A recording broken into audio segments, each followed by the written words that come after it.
Between the 1880s and 1940s, Europe entered an age where machines defined entire industries.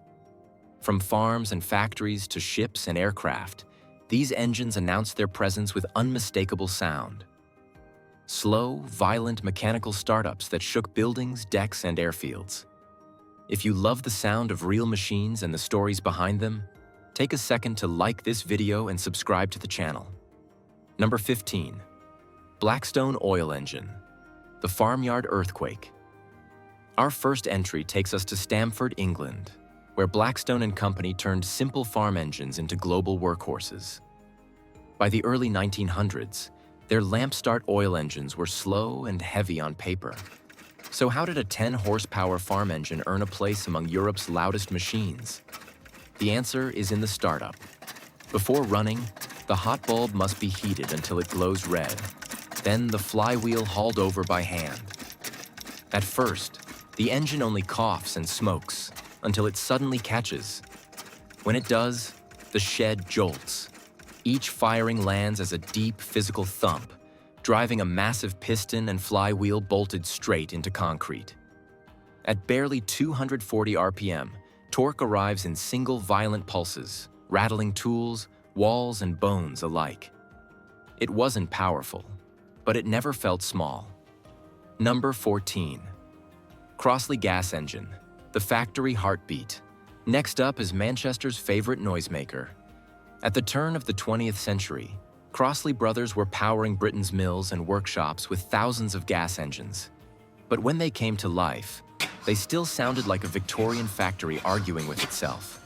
This typical Crossley was a huge horizontal single-cylinder gas engine with twin flywheels and an exposed crank. Startup is abrupt, with early ignitions landing as sharp, hollow cracks, jolting the flywheels forward while push rods, rockers, and governors explode into motion.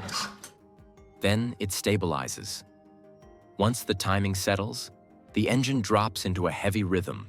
Chuff, crack vibrations carrying through floors, walls, and streets. It isn't just noise.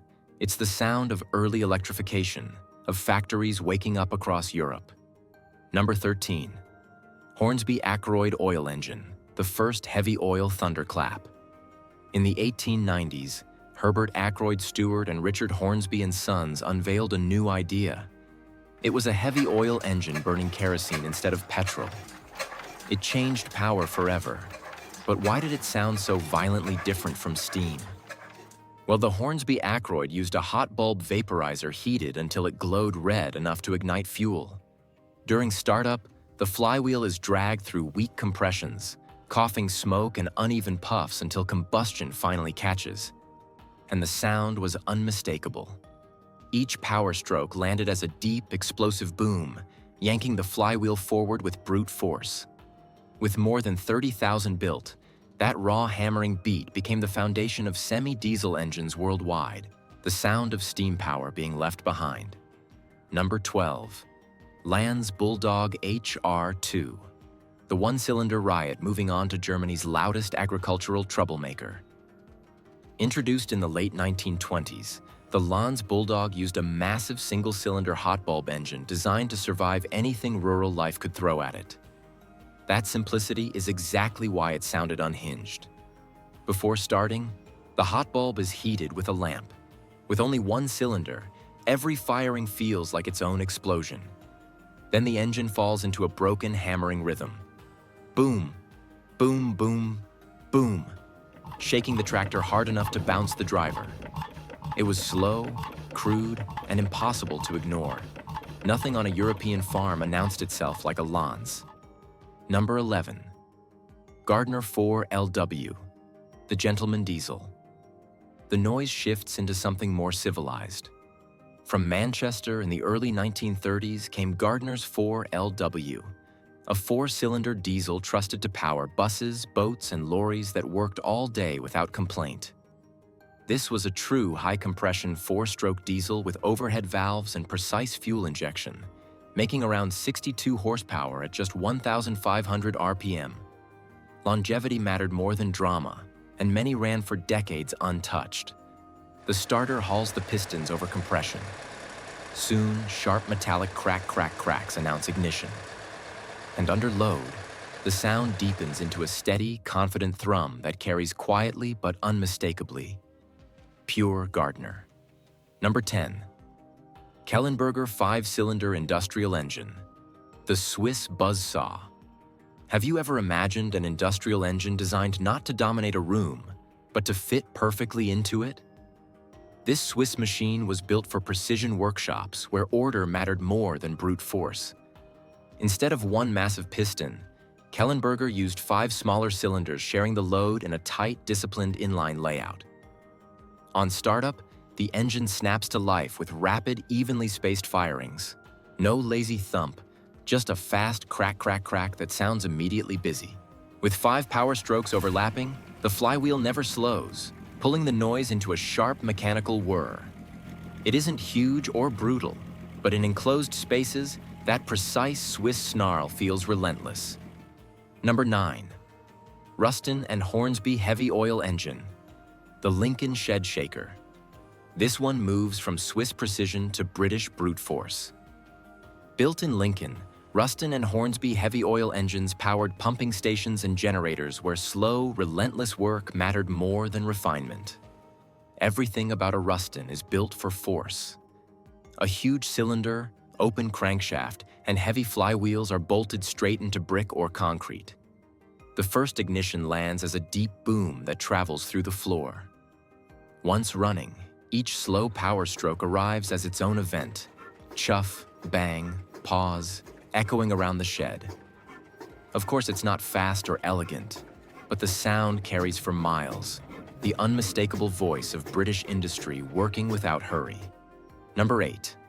Sulzer 8-cylinder marine diesel.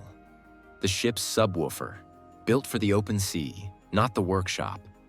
What does a Swiss diesel sound like when it moves thousands of tons through water?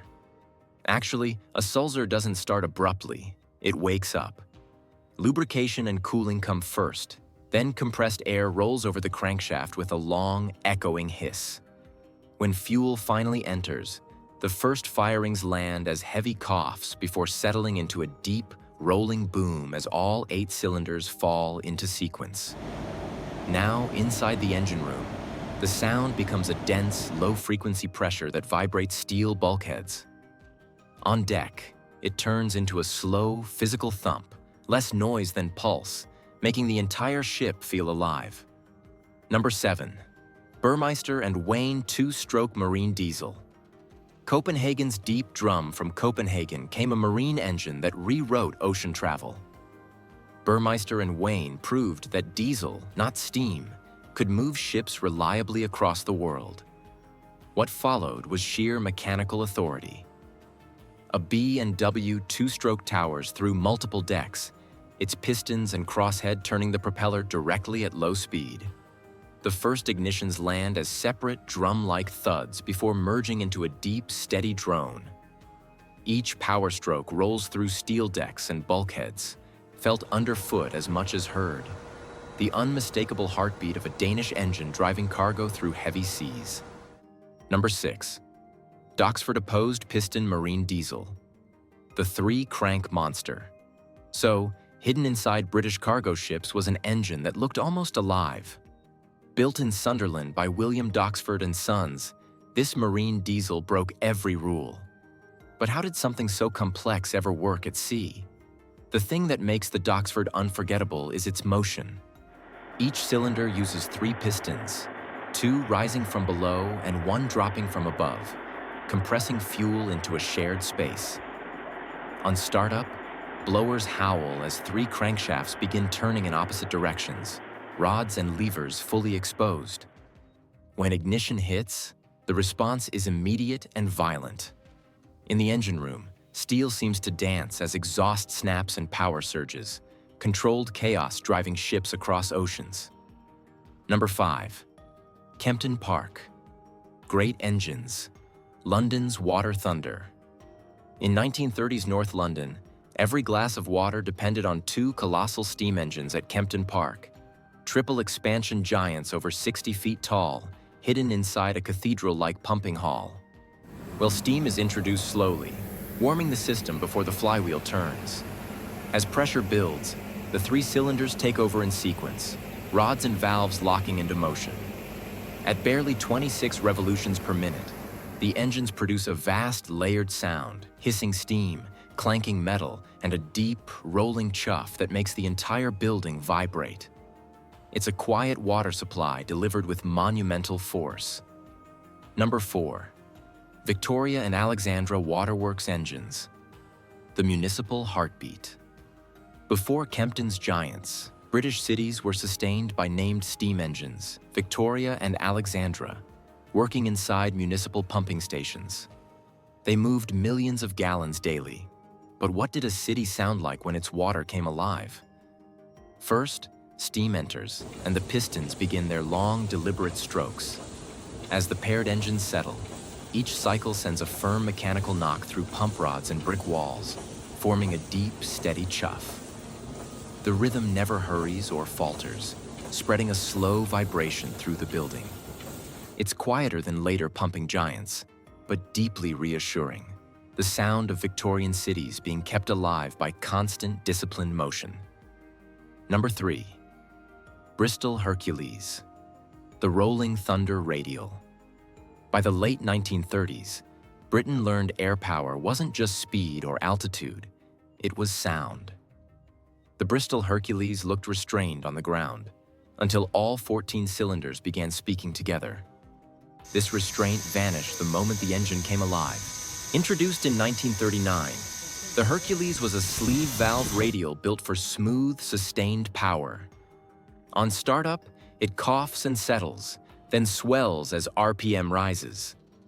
The note thickens into a broad, rolling roar, rounded, heavy, and continuous. Less sharp than a Merlin, it feels like distant thunder wrapped around the airframe. In aircraft like the Halifax and Beaufighter, that sound became constant and familiar. A steady, enveloping presence that defined Britain's night war in the sky. Number 2. BMW 801, the Butcher Bird's battle cry, shifting gears to everyone's favorite. BMW. When this German radial arrived in 1941, its presence was immediate, unmistakable, and impossible to ignore. The BMW 801 was a 14-cylinder radial controlled by the commando Jarrett, synchronizing power through a single lever. It answers with a hard metallic bark before climbing rapidly into a dense, aggressive roar. The sound is sharp and forceful, filling the airfield with raw energy. Unlike the Hercules' rolling weight, the 801 feels urgent and dominant, a noise that carries intent. It matched the character of the FW190 perfectly, projecting strength before the aircraft ever left the ground. But wait here. Don't forget to turn on notifications and hit that subscribe button, because every engine on this list has a sound, a story, and a legacy worth hearing in full. Number 1. Rolls-Royce Merlin 512, the sound of victory.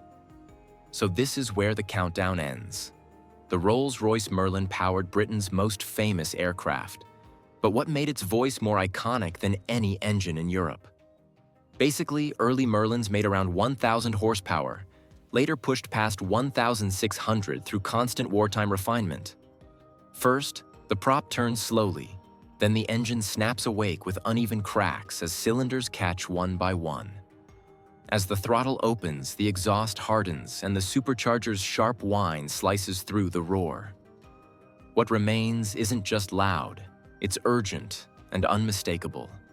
Even decades later, that rising Merlin cry still commands attention, instantly recognizable as the sound of fighters climbing toward history. So that's our countdown. Which engine do you think truly deserved its reputation? And which sound still feels impossible to forget, even decades later? Let us know in the comments. And if these machines stirred something in you, don't forget to watch our video on the world's most powerful bulldozers ever built, where raw strength takes center stage.